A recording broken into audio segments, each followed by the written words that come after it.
Part 1: The Sound in the Water. The first night I heard the water breathing. I thought it was the wind. Now I know it wasn't. And if you ever hear water breathing outside your house at midnight, do not open the door, 'cause something might be breathing back. I moved to the lake house in late October. It wasn't supposed to be permanent. Just a quiet place to clear my head after everything that happened that year. The house sat alone at the end of a narrow gravel road, surrounded by tall pine trees and thick fog that seemed to roll in every evening like a slow tide. There were no neighbors nearby, just forest and the lake. The lake stretched out behind the house, dark and endless like a sheet of black glass. When the wind moved across it, the water made this low whispering sound, like someone quietly speaking underwater. The first night there felt peaceful, almost too peaceful. I remember unpacking boxes in the living room while the sun slowly disappeared behind the trees. The house smelled old, not rotten, just damp, like wood that had been soaked in lake air for decades. The floor creaked under every step. Outside, the wind pushed through the pines, making them sway slowly. And somewhere far off in the forest, an owl called. For a moment I actually felt lucky. After everything that had happened in the city, the silence felt like medicine. No traffic, no neighbors shouting, no sirens, just the quiet lake and the night. Around midnight, I was sitting on the couch scrolling through my phone when I heard the first sound. Soft splash. I looked toward the back window. Nothing but darkness. The lake was invisible at night. The moon hadn't risen yet, so the water blended into the black sky. Another splash. This time closer. My first thought was fish. Or maybe a branch falling into the water. Still, something about it felt strange. The sound didn't echo like normal water splashes. Sounded heavy, like something large moving slowly beneath the surface. I stood up and walked to the window. The glass felt cold when I touched it. The lake stretched across the darkness. Silent. But then, ripples. Faint circles spreading across the water, like something had just slipped under the surface. I stared for a long time. Nothing else moved. Eventually I shrugged it off and went back to the couch. Old lake houses always have weird sounds. That's what I told myself. But before I went to bed, I heard something else. A step outside, near the water. Froze. The sound was faint but unmistakable. Crunch, crunch. Gravel shifting under slow steps. My heart began beating faster. I grabbed a flashlight and walked toward the back door. The footsteps stopped. Total silence. For a few seconds I just stood there listening. Then I opened the door. Cold air rushed inside. The lake was barely visible in the moonlight now. I stepped onto the wooden porch and shined the flashlight across the yard. The beam moved slowly across the grass, the trees, the shoreline. Nothing. No one. Just the quiet water. After a minute I convinced myself it had been an animal. Maybe a deer. I went back inside and locked the door. That should have been the end of it. But it wasn't. At exactly 12:47 a.m., I heard the water again. Not splashing. Not waves. Something else. Dripping. Low. Rhythmic. Rip. Rip. Rip. The sound was coming from right outside the house. Near the porch. Like someone standing there. Soaking wet.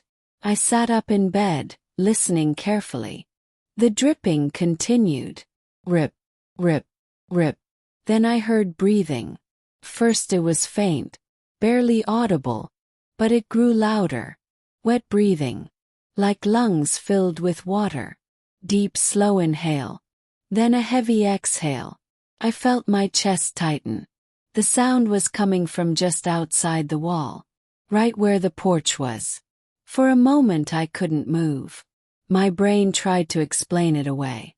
Maybe wind moving through the gutters. maybe pipes in the walls. But the breathing continued. Low, heavy, wet, and then 3 knocks on the back door. I didn't answer. I didn't even move. The knocking came again, this time harder. But, who the hell would be knocking on my door at nearly 1 in the morning in the middle of nowhere? I grabbed the flashlight again and walked slowly down the hallway. My heart was pounding so loud I could hear it in my ears. When I reached the kitchen, the knocking stopped. Silence returned. I stood there for a full minute. Then I forced myself to look through the small glass window in the door. The porch was empty. But something was wrong. Very wrong. The wooden boards of the porch were wet. Completely soaked. Like someone had just stepped out of the lake and stood there. I opened the door slowly. The cold night air hit my face again. The flashlight beam swept across the porch. Water puddles covered the wood. Large footprints led from the edge of the yard, across the porch, straight to the door. Bare footprints. Human. But they were wrong. Toes were too long, too thin. And the prints didn't lead away. They just stopped at the door. Like whatever made them had been standing there, waiting. I locked the door immediately. Every window too. Then I went back to bed. But I didn't sleep. Not really. Every small sound in the house made me jump. The wood creaked. The pipes rattled. The wind scratched branches against the roof. And sometime around 3 a.m., I heard the water breathing again. The next morning, sunlight made everything feel stupid. I walked outside expecting to see dry wood and normal dirt. Instead, the porch was still wet. And the footprints were still there. Perfectly preserved in the morning frost. Leading from the lake to my door. But nowhere else. Later that day I met the nearest neighbor. An old man who lived about half a mile down the road. His name was Carl. I was checking my mailbox when he pulled up in an old pickup truck. He looked at the lake house for a long time before speaking. "You staying there?" "Yeah," I said. "Just moved in." He didn't smile. Just nodded slowly. Then he asked something strange. "Did you hear the water last night?" My stomach tightened. "What do you mean?" Carl stared toward the lake. "The lake gets loud after midnight." I waited for him to explain. But instead he said something that made the air feel colder. "People used to drown there. A lot of them." He leaned against the truck door and continued. "Years back this place used to be popular. Campers, swimmers, fishermen. But then the accidents started.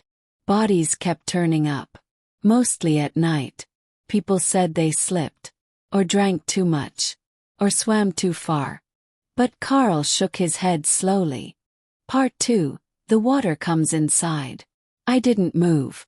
The wet footsteps behind me were slow, heavy, deliberate. Each one sounded like a soaked shoe lifting from a puddle. My bedroom door was open, and the hallway beyond it was dark except for the weak glow of the porch light flickering through the living room window. Another step. Closer. Water dripped onto the wooden floor. My throat felt tight. Every instinct in my body told me one thing. Don't turn around. Because whatever was behind me was not supposed to be inside the house. My mind started racing. Maybe someone had broken in. Maybe a drunk person wandered in from the lake. Maybe. The sound stopped just outside my bedroom door. I could hear the breathing again. But trained. Like lungs struggling to pull in air through water. For a long moment, neither of us moved. Then something touched the wall beside the door. A slow scraping sound followed. Like fingers dragging across wood. My heart slammed in my chest. I forced myself to turn. Slowly. Very slowly. The hallway was empty. Completely empty. But the floor wasn't. A trail of water stretched down the hallway. Large puddles glistened under the dim light. and clear wet footprints marked a path through the house. From the back door, straight toward my bedroom, stopping just a few feet away from where I stood. I stepped closer. The footprints were the same ones from the porch. The toes unnaturally long. But something else caught my attention. They were facing the wrong direction. They weren't walking toward my room. They were walking away. Like something had stood in my doorway.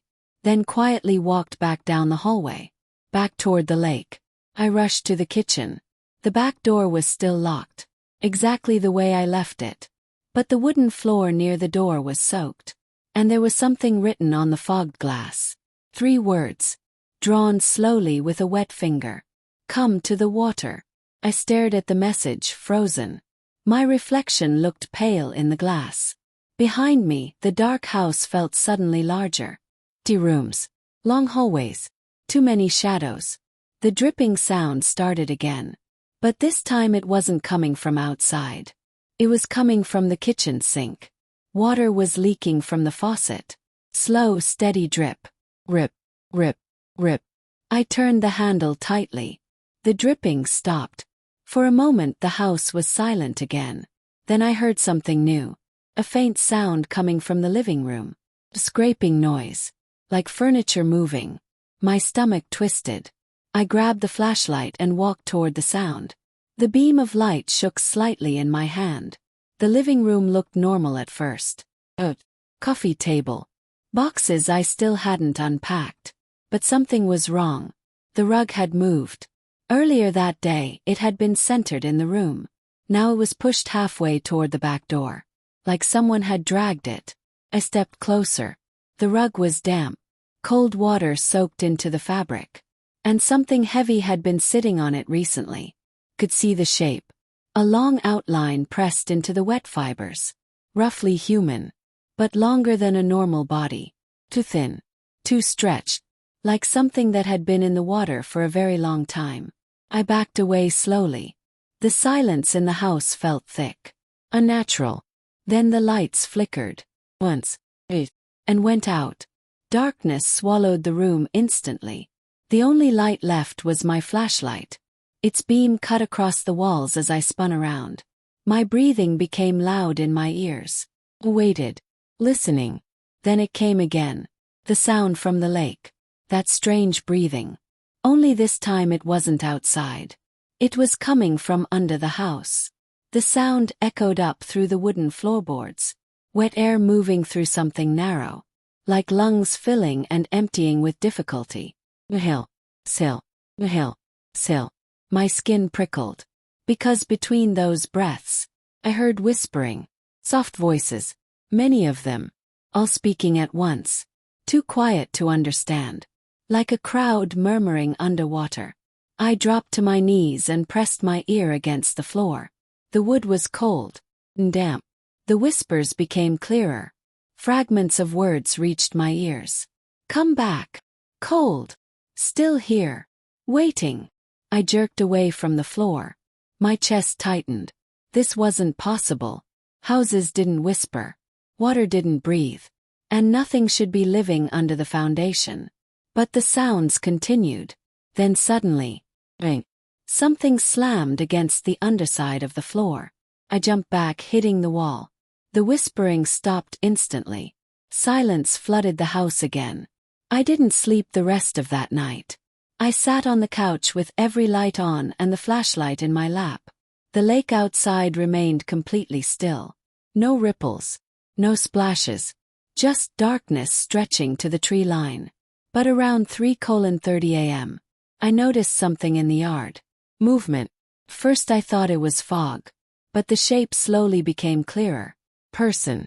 Standing at the edge of the forest. Watching the house. The figure was tall and thin. Its arms hung strangely low.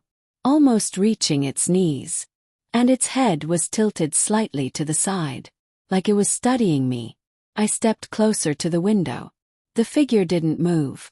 Then something disturbing happened. Another shape appeared beside it. Then another. And another. Soon there were 5 figures standing near the trees. All completely still. All staring toward the house. Their pale shapes reflected faintly in the moonlight, and I realized something horrifying. They were all soaked. Water dripped steadily from their bodies, pooling around their feet. The tallest one slowly raised its arm again, pointing, not at the house, the lake.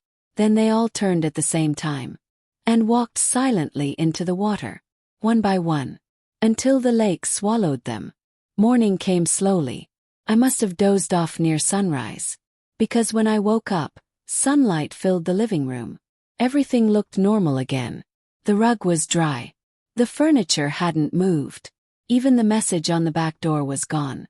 Like none of it had happened. Except for one thing. A new object sat on the kitchen table. Something I had never seen before. A small wooden sign. The wood was warped and darkened by water damage. And carved into the surface were 4 words. The path remembers you. My hand shook as I touched the sign. The wood was cold and dripping wet. Then I noticed something carved into the bottom corner. Name. Footsteps sounded outside the house again. Low. Crunching on gravel. I looked through the window. Carl's truck was pulling into the driveway. The old man stepped out and walked toward the porch. When I opened the door, he looked at my face carefully. You heard it last night, he said quietly.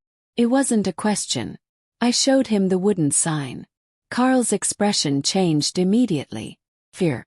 Real fear. He stepped inside and shut the door behind him. Then he said something that made my blood run cold. Where did you find that? It was on the table. Carl shook his head slowly. That's impossible. Why?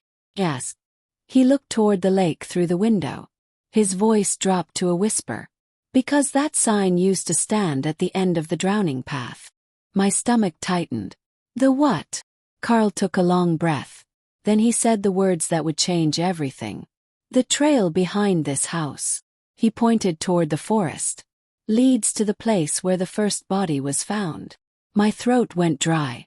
How many bodies were there? Carl stared at me for several seconds before answering. 23. The room suddenly felt colder. Carl looked down at the wooden sign again. Then he asked something strange. Did the water call you yet? I hesitated. What do you mean?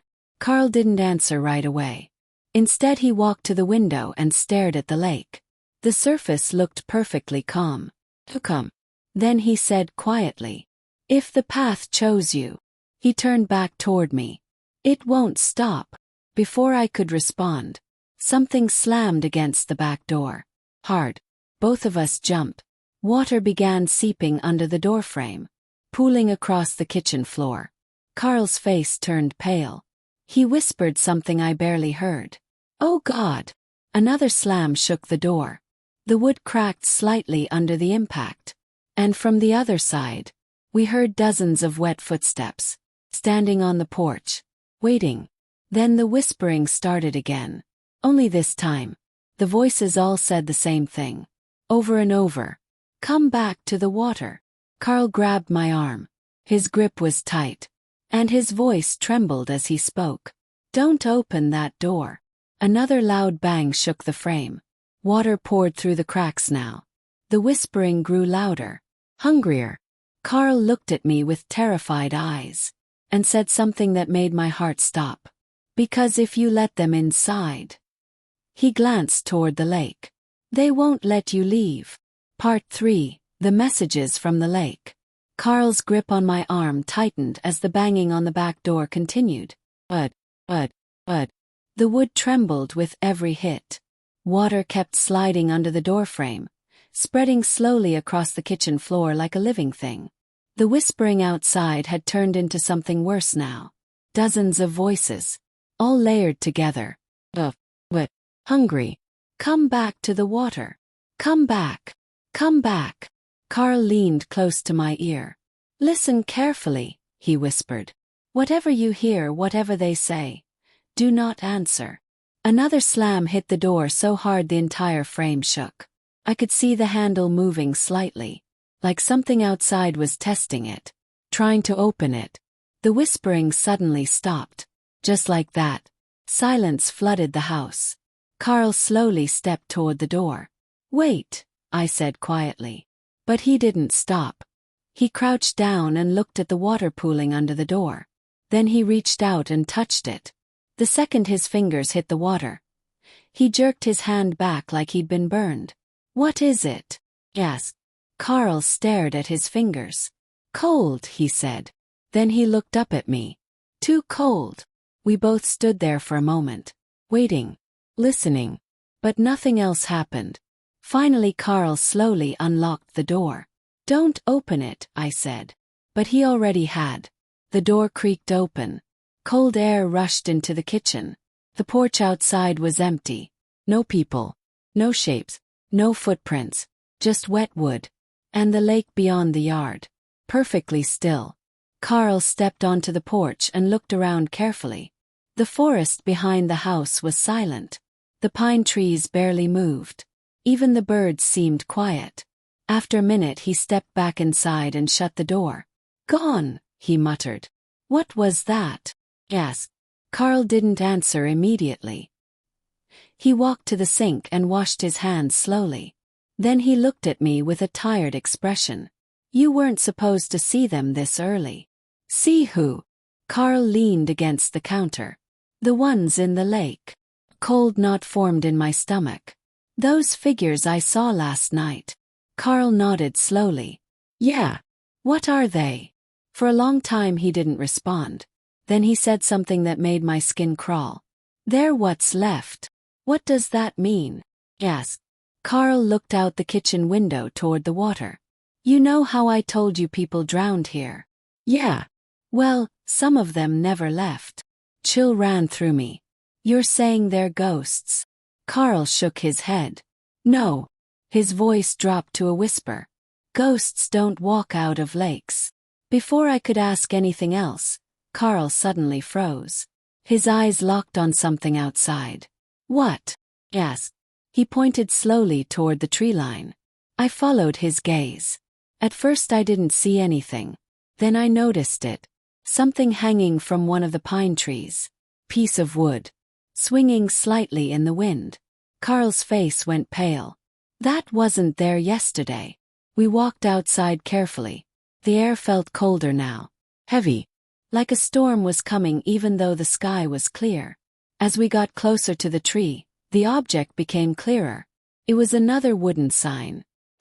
Water damaged. Just like the one on my table. Carl stopped walking. You should not touch that. But I was already close enough to read it. 4 words carved deep into the wood. The water remembers.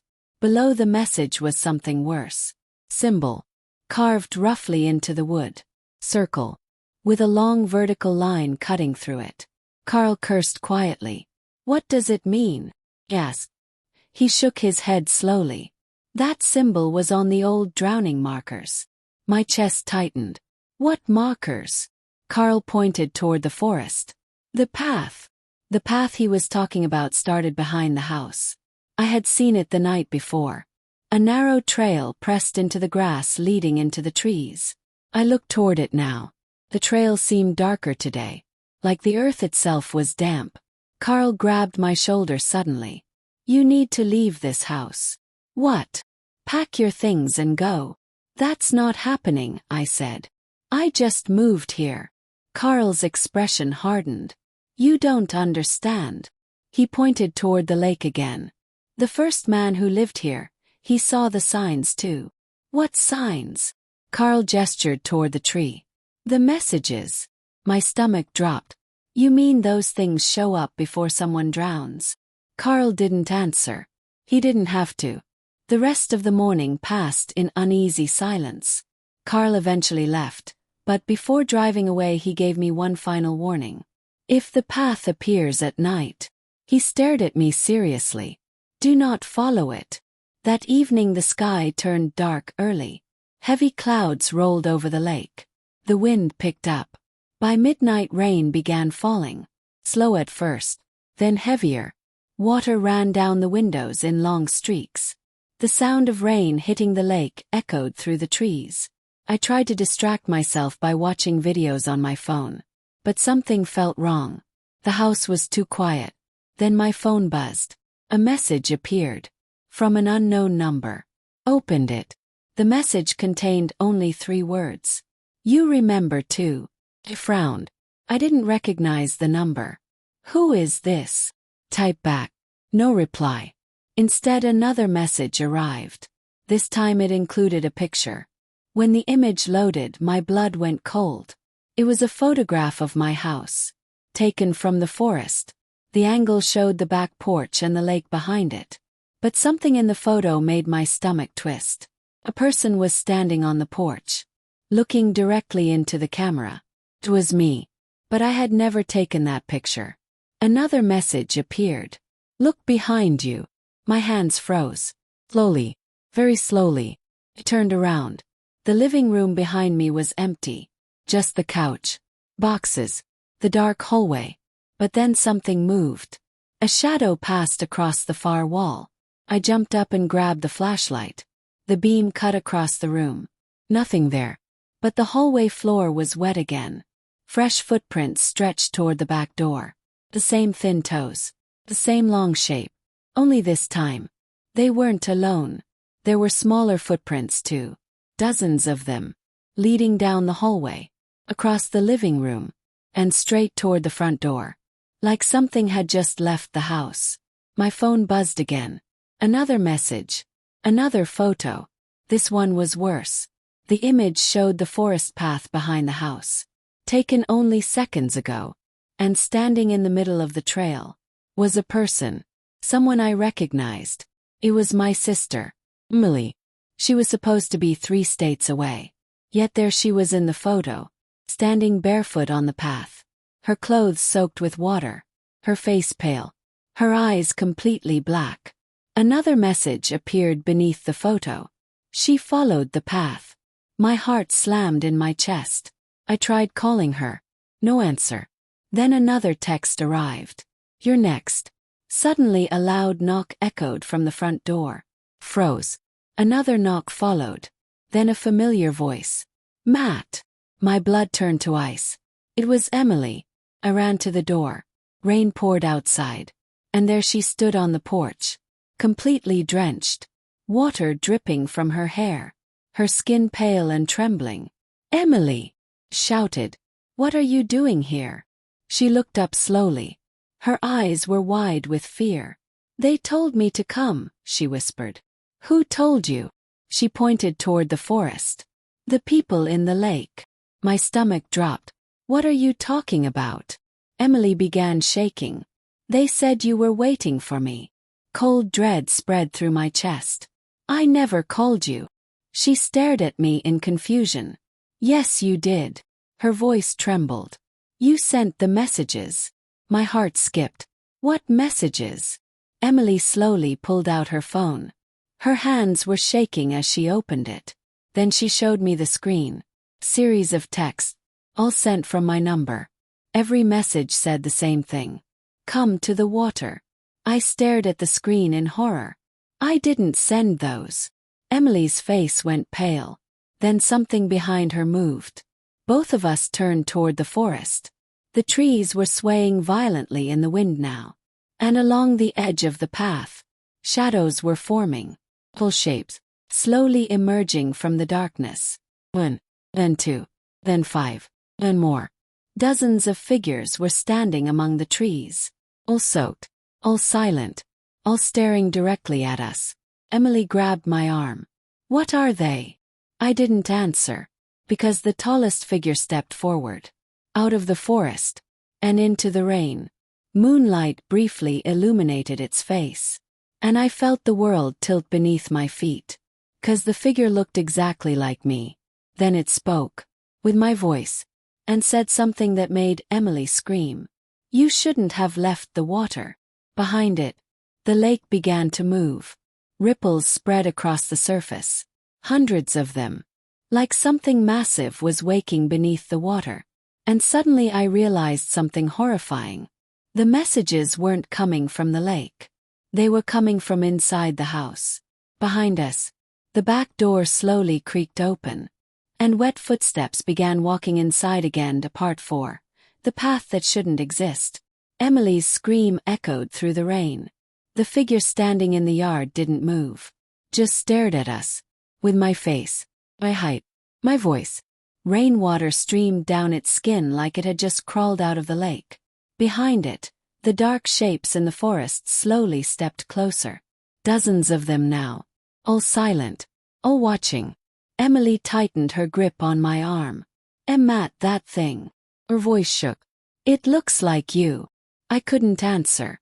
Because I was staring at the thing's eyes. They were wrong. Completely black. Like deep water with no bottom. The thing smiled. But the smile looked unnatural. Too wide. Too slow. You remember, it said softly. Its voice sounded exactly like mine. The same tone. The same rhythm. But there was something else layered underneath. A wet echo. Like the words were traveling through water before reaching us. Emily whispered. What does it want? Before I could respond, the figure slowly raised its arm. And pointed toward the forest. Toward the narrow trail behind the house. Path. Then it spoke again. Come back. The shadows behind it began whispering. The same words. Over and over. Come back. Come back. Come back. The sound blended with the rain and wind until it felt like the entire forest was chanting. Emily started backing toward the door. We need to go inside, she whispered. He nodded. We stepped backward onto the porch. The moment we crossed the threshold, the thing with my face stopped smiling. Its expression turned cold. Me. Then it slowly stepped back toward the lake. The other figures followed. One by one they walked into the water. Just like the night before. Until the lake swallowed them again. I slammed the door shut and locked it. Emily collapsed onto the couch. Her entire body was shaking. What the hell is happening here? She asked. I rubbed my face. I don't know. But that was a lie. A small part of my mind already knew. Or at least suspected. And that was the part that terrified me most. Emily stared at the house around her. This place feels wrong, she whispered. I couldn't argue with that. Even the air inside felt heavy. Like the walls were holding their breath. Then Emily noticed the wooden sign on the kitchen table. She walked over and picked it up. The path remembers you, she read aloud. Her eyes moved to the name carved into the corner. Name. Emily looked back at me slowly. Matt. Her voice grew quiet. You've been here before, haven't you? My stomach dropped. I opened my mouth to answer. But nothing came out. Because the truth was, I didn't know. There were pieces of my childhood I couldn't remember clearly. Small gaps in my memory. Mom always said it was normal. Kids forget things. But right now those missing memories felt important. Dangerously important. Emily's phone buzzed suddenly. She looked down. Her face went pale. Another message had arrived. Unknown number again. She showed me the screen. The message contained only one sentence. The path is open. At the same moment, the back door creaked open behind us. Cold wind rushed into the kitchen. Rain blew across the floor. Emily slowly turned around. The door was wide open. And beyond it, the forest looked different. The narrow trail behind the house had changed. Earlier it had been barely visible. Now it was clear. Wait. The grass along its edges looked flattened. Part 5. The house that filled with water. The first thing I heard was the sound of rushing water. Not outside. Inside the house. At first it was faint, like pipes rattling somewhere behind the walls. But then it grew louder. Deep roar. Like a river pushing through narrow spaces. Emily grabbed my arm tightly. Matt, do you hear that? I nodded slowly. Carl was already backing toward his truck in the driveway. Get away from the house, he shouted. Now! But before we could move, every window inside the house shattered. Glass exploded outward. The sound was deafening. And from the broken windows, water began pouring out. Not dripping. Pouring. Like the entire house had been filled to the ceiling. Cold water rushed down the walls and across the porch, spilling into the yard. Emily screamed as the flood hit our feet. The water was freezing. Painfully cold. Carl shouted again. Run! We jumped off the porch and sprinted toward his truck. Behind us the house groaned. Wood cracked. Walls bent under pressure. The rushing water grew louder and louder. I turned once while running. I wish I hadn't. Because the living room windows were completely filled with water. And something was moving behind the glass. Apes, dozens of them, floating, pressing against the windows from the inside. Ants, faces, bodies drifting slowly in the dark water. Emily gasped when she saw them. Oh God, Matt. The figures inside the house were the same ones from the lake. Drowned people, their skin pale, their eyes open, watching us. Then the front door burst open. A massive wave exploded out of the house. Water surged across the porch and flooded the yard. The force knocked Emily and me to the ground. Carl rushed forward and pulled us up. Get in the truck, he yelled. We scrambled into the back seat as Carl jumped behind the wheel. The engine roared to life. But the moment Carl tried to reverse, the truck stopped moving. The tires spun uselessly in the mud. Carl cursed. What's wrong? Emily shouted. Carl looked through the windshield. My stomach dropped when I followed his gaze. The path behind the house had changed again. The glowing trail had expanded.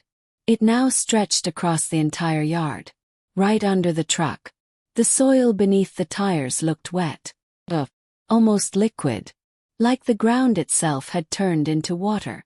Carl pressed the gas harder. The truck sank slightly. Damn it, he growled. Then something slammed against the back of the vehicle. Emily screamed. I turned in my seat. A soaked figure was standing behind the truck. Its face pressed against the back window. Water streamed from its mouth and nose. Another figure appeared beside it. Then another. Soon the truck was surrounded. Carl grabbed a flashlight and shined it out the windshield. The yard was filled with them now. Dozens of drowned bodies standing in the water. Their heads tilted. Their black eyes staring directly at the truck. The boy stepped forward from the crowd. Jacob. He looked exactly how I remembered him. Years old. His hair stuck to his forehead with water. But his eyes were empty. He raised one hand slowly and touched the hood of the truck. Matt, he said quietly. His voice echoed like it was coming from underwater. You promised. My chest tightened painfully. Emily whispered beside me. That's him. Isn't it? I nodded slowly. Carl looked confused. Who? My friend, I said. The one who drowned.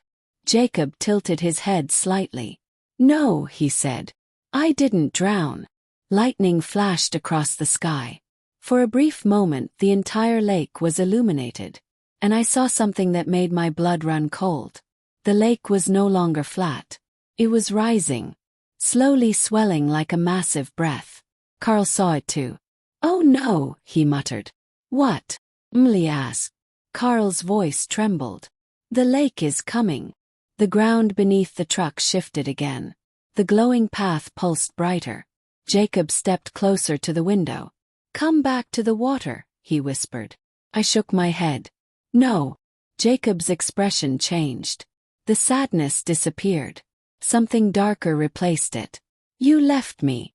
The drowned figures began whispering again. The same words repeated again and again. You left him. You left him. You left him. Emily covered her ears. Make them stop. But the voices grew louder. The truck rocked slightly as more figures pressed against it. Carl tried the engine again. The tires spun uselessly. Mud sprayed everywhere. But the truck didn't move. Jacob leaned closer to the window. His black eyes locked onto mine. You remember the night now, he said. A sharp pain shot through my head. Memories began flooding back. Cold water. Dark sky. 2 boys standing on the dock. Jacob smiling. Last one in loses, he said. We jumped. The memory twisted. The water was colder than expected. Shockingly cold. Jacob panicked first. He started thrashing. Matt! I tried to grab him. But something grabbed him first. Something under the water. The memory stopped. Gasp. What grabbed him? Emily asked. I shook my head. I don't know. But Jacob answered for me. You do. He smiled again. Look at the lake. I looked past him toward the water.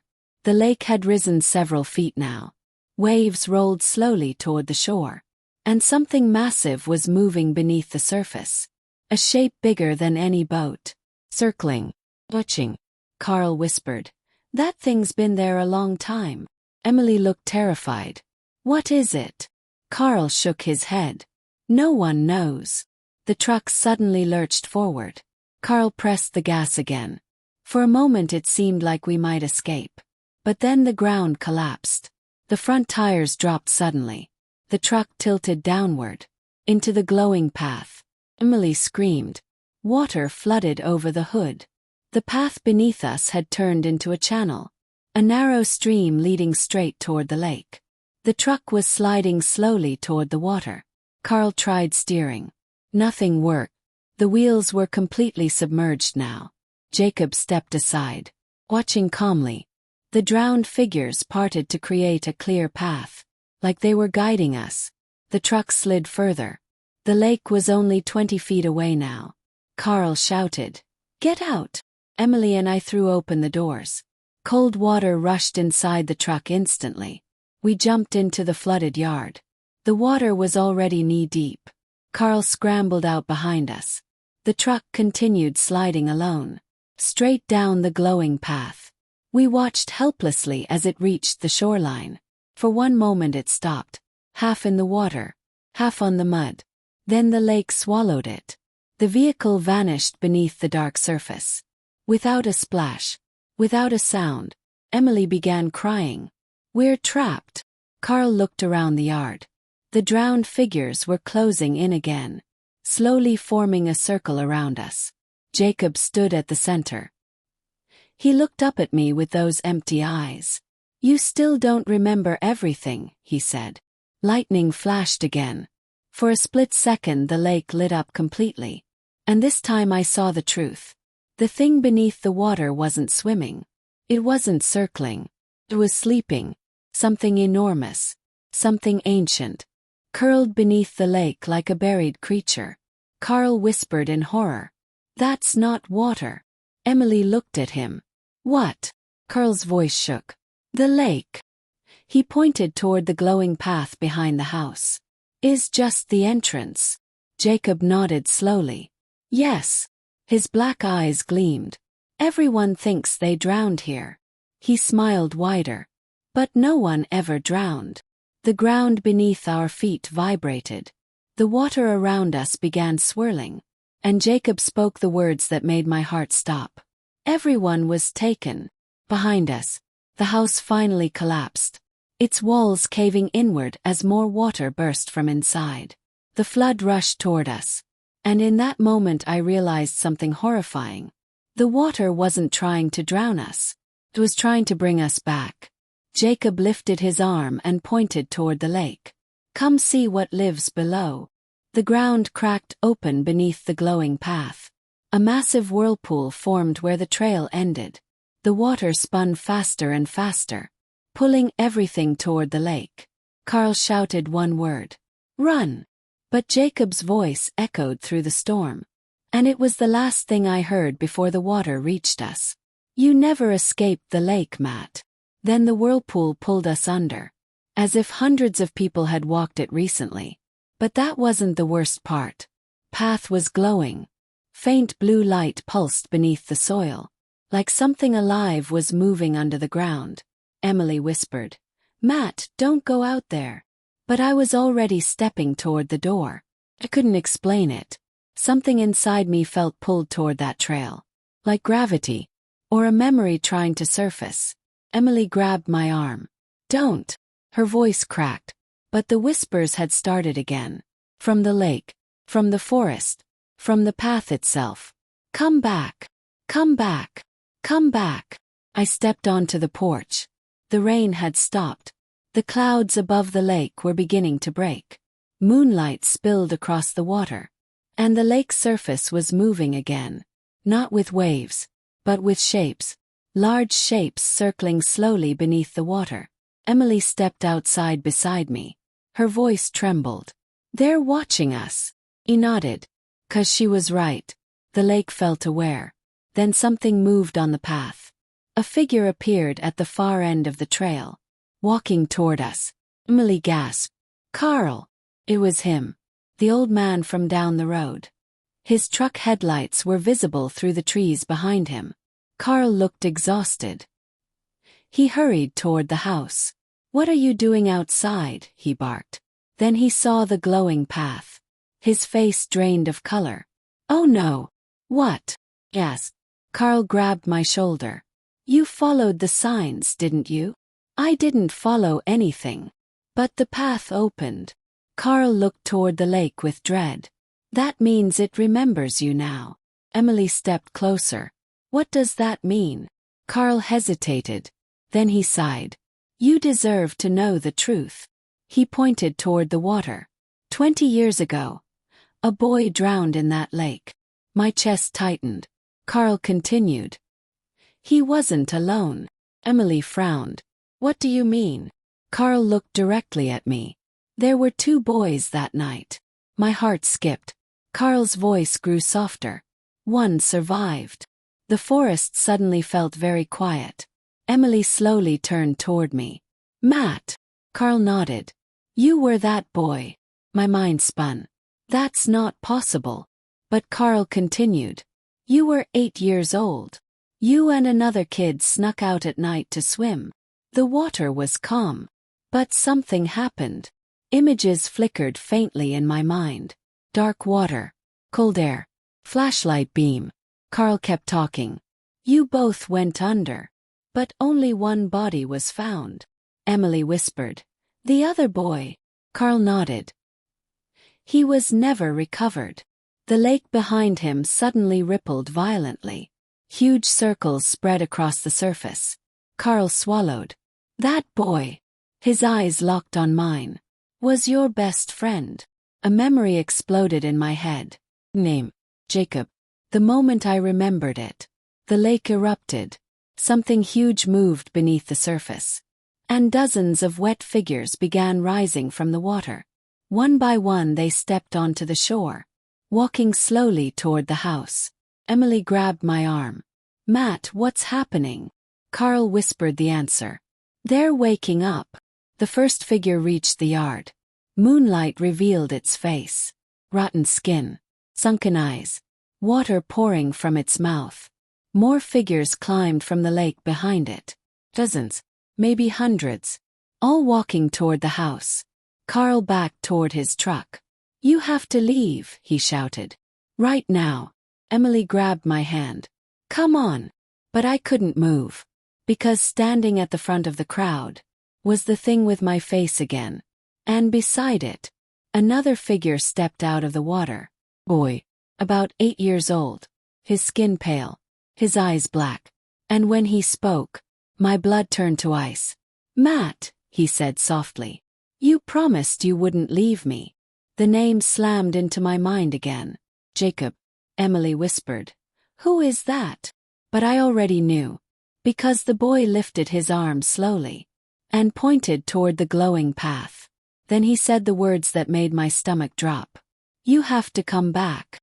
The water behind him surged again. And suddenly dozens of wet footprints appeared on the porch, leading inside the house. Carl shouted from the truck. "Run!" Emily pulled my arm. But the boy in the yard spoke one last sentence. And it froze me completely. "You remember how I drowned?" His black eyes locked onto mine. "But you don't remember why." Behind us, the house lights flickered violently. Then every door inside the house slammed shut, one after another. And from somewhere deep inside the walls, we heard water rushing, like the entire lake was pouring into the house. Part 6. Beneath the lake.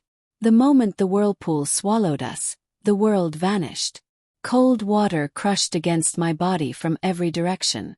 I tried to scream, but water filled my mouth instantly. Darkness surrounded me. The surface of the lake disappeared above. I was being pulled down. Fast. Too fast. My arms flailed wildly, trying to grab something. Anything, but there was nothing. Just freezing water and the sound of roaring currents dragging me deeper. My lungs burned within seconds. I couldn't breathe.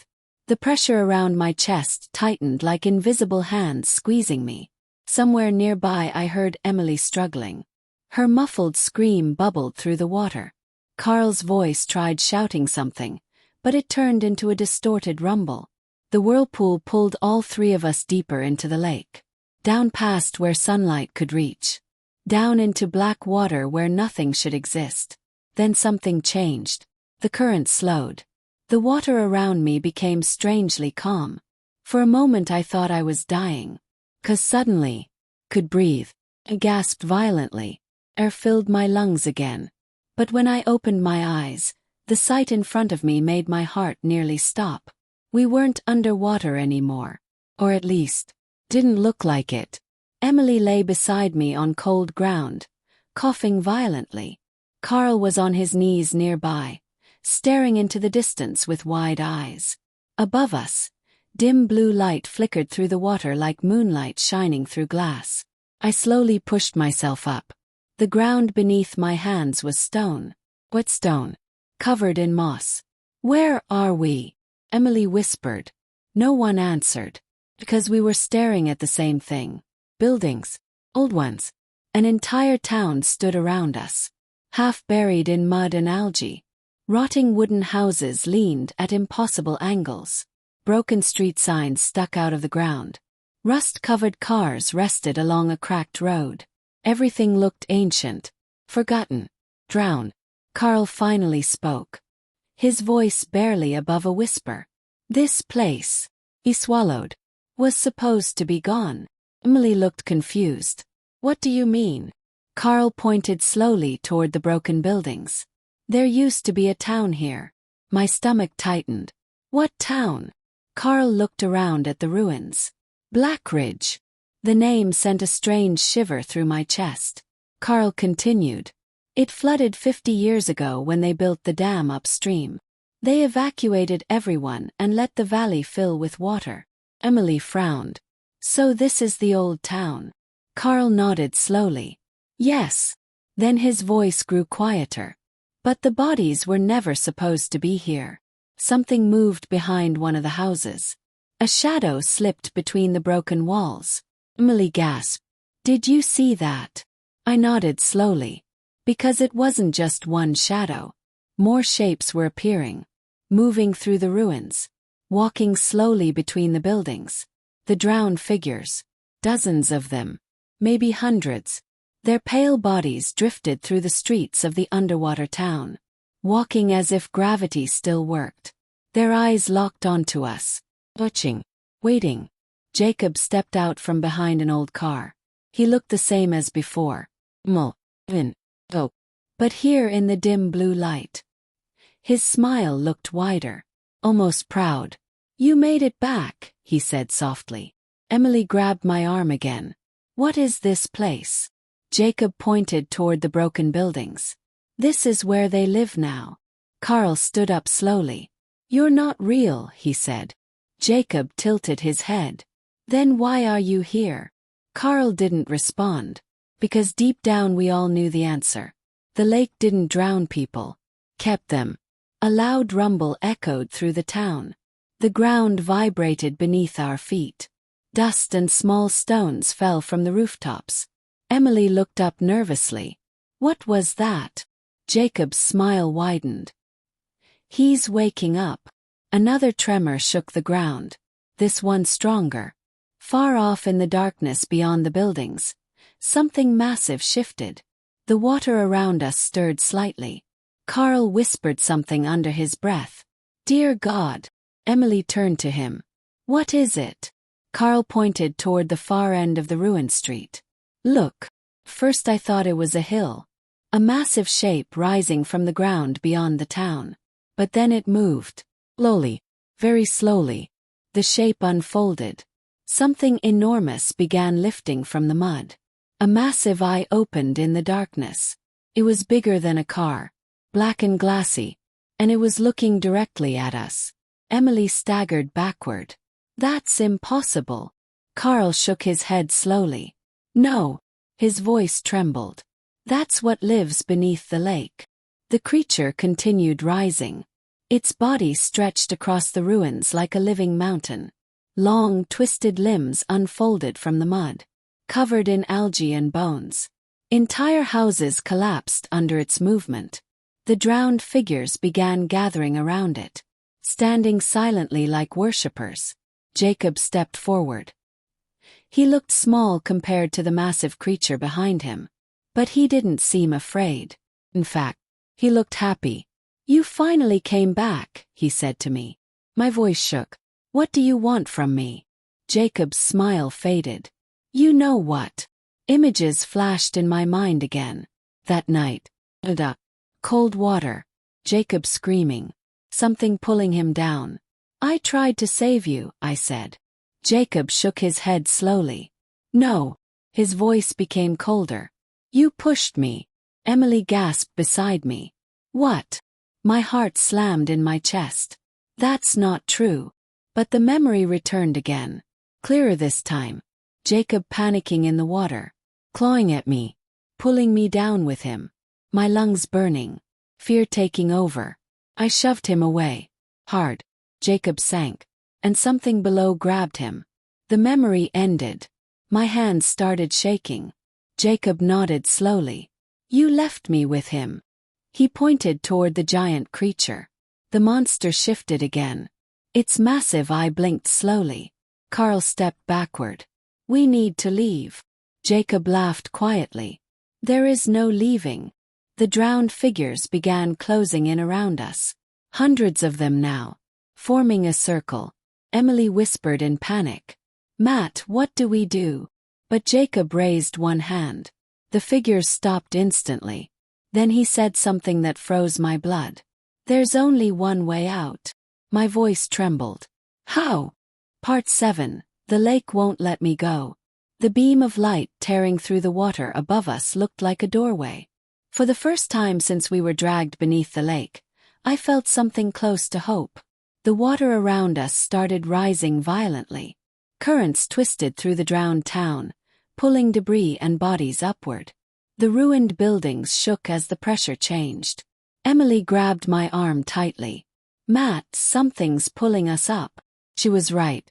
The water had begun dragging everything toward the surface. Carl shouted, "Swim!" But the drowned figures still had their hands on us.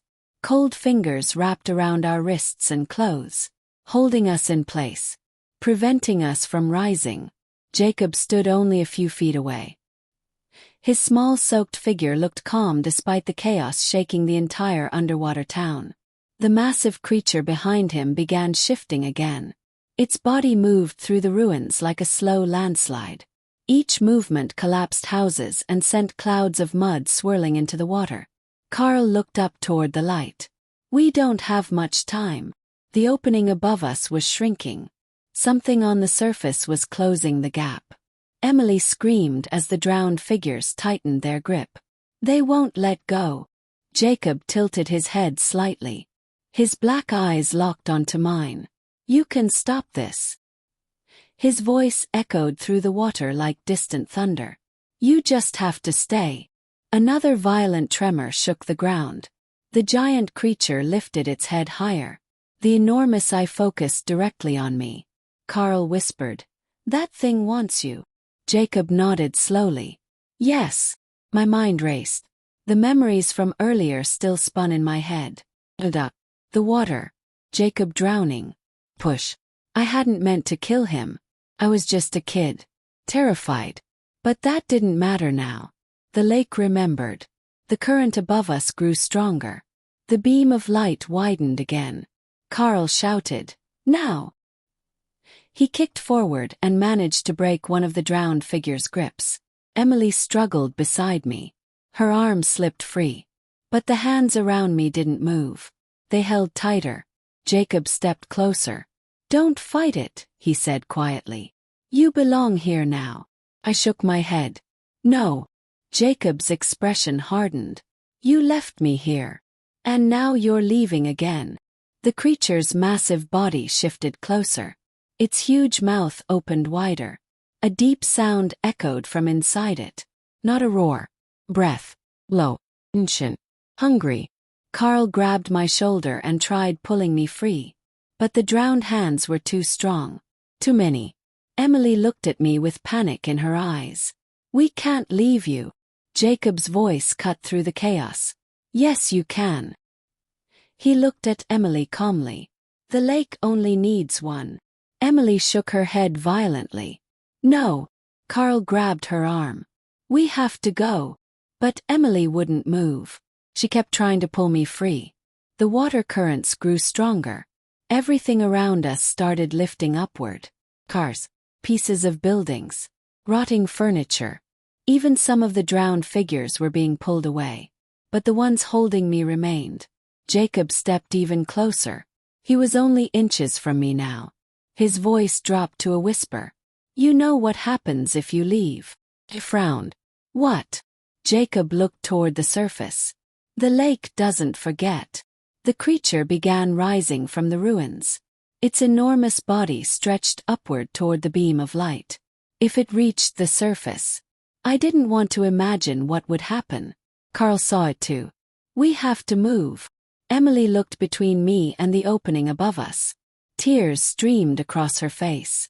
I'm not leaving you. Jacob smiled sadly. You don't have a choice. Suddenly the drowned hands around me released. Just like that. The current instantly pulled me upward. Emily grabbed me as we were dragged toward the light. Carl kicked hard beside us. The underwater town shrank below. Jacob stood alone on the ruined street, watching us leave. For a moment I thought it was over. Then Jacob shouted something. His voice echoing through the water. Matt! Turned back. Jacob pointed toward the creature rising behind him. You were never supposed to escape. The creature surged upward. Faster than anything that large should move. Its massive body followed the current toward the surface. Carl cursed loudly. That thing's coming with us. We burst through the surface seconds later. Air slammed into my lungs. I gasped violently. The storm had returned. Rain poured down. Waves crashed around us. Emily clung to me, coughing. Carl floated nearby, breathing hard. We were back in the lake. But something was wrong. The shoreline was gone. The water had flooded the entire forest. The tops of trees barely stuck above the surface. Carl looked around in shock. The lake, it's spreading. The water wasn't just inside its banks anymore. It had swallowed everything. The yard, the road, the woods, all underwater. A massive wave rose behind us. Carl's face turned pale. Swim! We started moving toward the nearest tree line. But the water behind us began bubbling violently. The creature was rising. Emily screamed. The giant eye broke the surface. The monster's enormous head emerged from the lake. Water cascaded off its massive body. The eye focused directly on me. Carl shouted. It followed us. Emily's voice trembled. What do we do? Carl shook his head. We can't fight something like that. The creature opened its massive mouth. A deep roar echoed across the flooded forest. The sound shook the water itself. Then something worse happened. Emily suddenly froze. Her eyes went wide. Emily, said. She didn't answer. Her gaze locked onto the creature. Her lips moved slightly, like she was listening to something. Carl noticed too. What's wrong with her? Emily whispered softly. He's talking to me. My stomach dropped. Who? Emily pointed toward the creature. The one in the lake. Carl shouted. Don't listen. But Emily kept staring. Her voice sounded distant now. He says the lake chose the wrong one. I felt ice run through my veins. What does that mean? Emily slowly turned toward me. Her eyes looked different. Darker. The lake doesn't want you anymore. My heart skipped. What? Emily's voice became calm. Come. It wants someone else. Carl grabbed her shoulders. Snap out of it. But Emily pushed him away. Her strength suddenly felt unnatural. The water around us began swirling again, a small whirlpool forming beneath her. The creature's giant eye shifted. Now it wasn't looking at me. It was staring at Emily. Carl whispered in horror. "Oh no!" Emily looked at me one last time. A strange smile crossed her face. "He says I can stay instead." My chest tightened. "No." The water beneath her pulled downward. The whirlpool grew stronger. Carl lunged forward to grab her. But Emily slipped from his hands. The current dragged her under. Her final words echoed before she disappeared. "Tell the lake. I remember." Then she was gone, pulled back into the darkness below.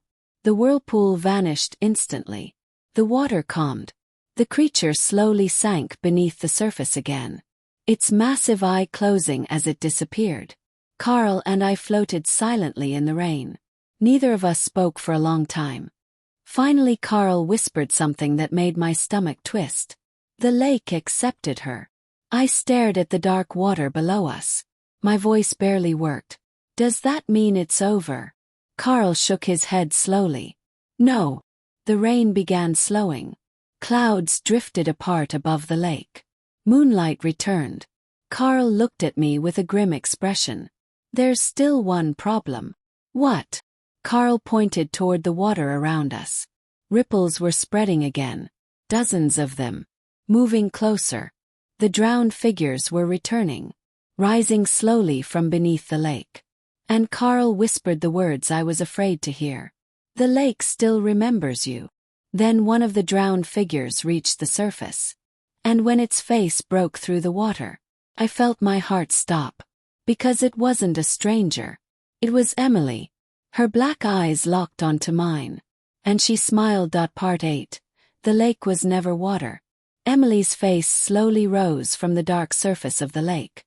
Rainwater dripped from her hair. Her eyes were completely black.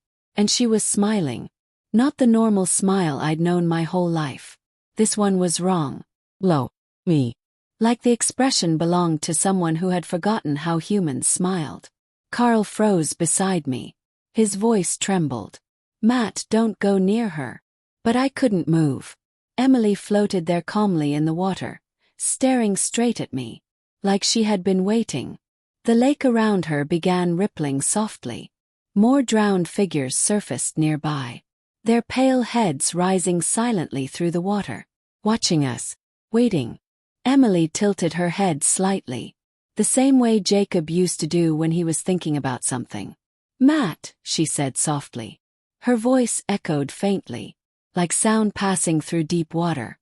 "You look surprised." My throat tightened. "Emily, what happened to you?" She blinked slowly. "The lake happened." Carl whispered urgently beside me. "She's not your sister anymore." Emily smiled wider. "Oh, Carl." Her dark eyes shifted toward him. "You've known the truth longer than anyone." Carl's face went pale. "What truth?" "Yes." Neither of them answered immediately. The lake around us grew strangely quiet. Even the wind stopped. Felt like the entire world was listening. Emily slowly moved closer through the water. She didn't swim. She simply drifted forward, effortlessly, like the lake itself was carrying her.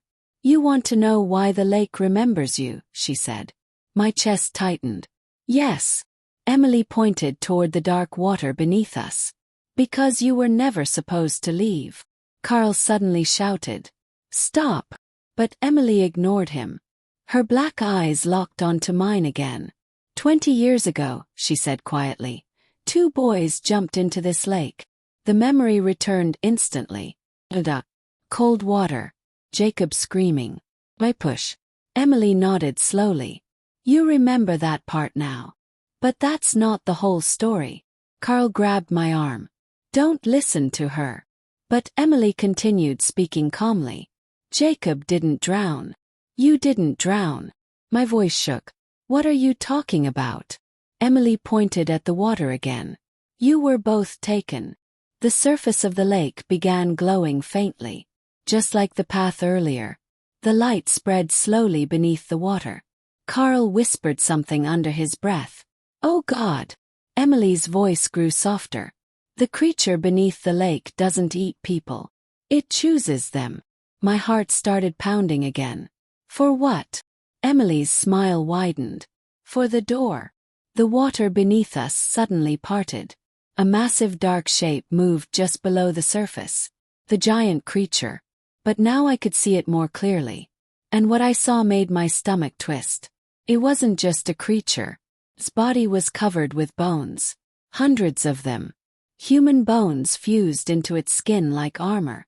Arms, pulse, ribs, all tangled together across its massive body.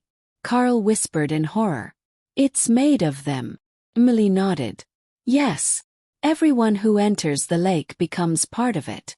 My voice barely worked. Then why am I still alive? Emily's eyes gleamed.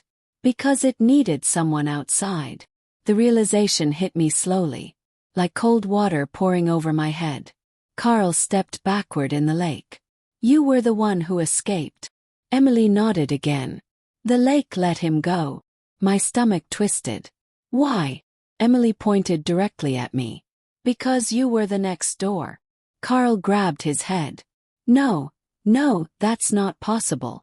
But Emily continued. The creature beneath the lake isn't trapped here. It's sleeping. And when the right door opens, her voice dropped to a whisper. It wakes up. The massive shape beneath us shifted again. The giant eye slowly opened. Carl looked at me with horror. You're the door. Memories started flooding back again. Not just the dock. Not just Jacob drowning. Something older. Something deeper. The moment Jacob was pulled underwater. The moment I was dragged down too. The darkness beneath the lake. The giant eye opening. And the voice inside my head. You can go, it had said. But you will come back. Emily's voice snapped me back to the present. It marked you that night. That's why the path opened when you came home. My chest tightened painfully. Then why take you instead? Emily smiled again. Because the lake got impatient. The water around us began swirling again. More drowned figures rose to the surface. Jacob appeared among them. Standing quietly beside Emily. Carl whispered in fear. They're gathering. Emily nodded. They're preparing. My voice shook. For what? Emily looked directly at the water beneath us. For you. The giant creature slowly rose again. Its massive body breaking the surface. The water around it boiled with movement. The drowned figures began chanting. What? Ancient words I couldn't understand. Jacob stepped closer to me. You can still finish it. Finish what? Jacob pointed toward the creature's enormous mouth. Open the door. Carl grabbed my shoulder. Don't listen to them. But the whispers around us grew louder. The same phrase repeating again and again. Come back to the water. Come back. Come back. The creature lowered its massive head toward me. Its giant eye stared directly into mine. And suddenly I understood something terrifying. The voice inside my head. The whispers. Path. They weren't trying to kill me. They were waiting for me to remember. Emily whispered softly. You were always meant to return. The lake began glowing brighter. The water parted beneath the creature's body, revealing something below. A massive hole in the earth. Deeper than the lake itself. Endless darkness stretching down into the ground. Carl screamed. That's not a lake. Emily nodded calmly. No. She looked at me one last time. It's a gate. The creature opened its mouth wider. Inside was the same endless darkness. Tunnel leading downward. Into the earth. Into something ancient. The drowned figures began moving toward me. Not violently. Almost gently. Guiding me forward. Jacob stood beside them. Watching. Waiting. Carl shouted my name. Matt. But his voice sounded distant now. Muted. Like I was already underwater again. Emily's final words echoed in the quiet night. You never escaped the lake. And as I stepped closer to the creature's open mouth, the truth finally settled in my mind. The lake wasn't water. It was a doorway. And 20 years ago, chose me to open it. Behind me, Carl screamed. The drowned figures grabbed him and dragged him under the surface. His voice vanished instantly, just like the others. Emily and Jacob stood silently beside the creature, watching me, waiting. I looked down into the endless darkness inside its mouth, and realized something horrifying. The thing waiting on the other side was moving. Something far bigger than the creature beneath the lake. Something ancient. Something waking up. The whispers stopped. The lake went completely silent. And just before I stepped forward, the creature spoke inside my mind. Welcome back. I don't remember falling. I don't remember the water closing over my head. I only remember the darkness. And the feeling of something enormous opening its eyes far below.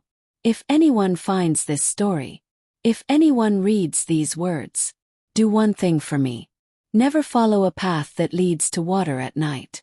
Because some lakes are not lakes at all.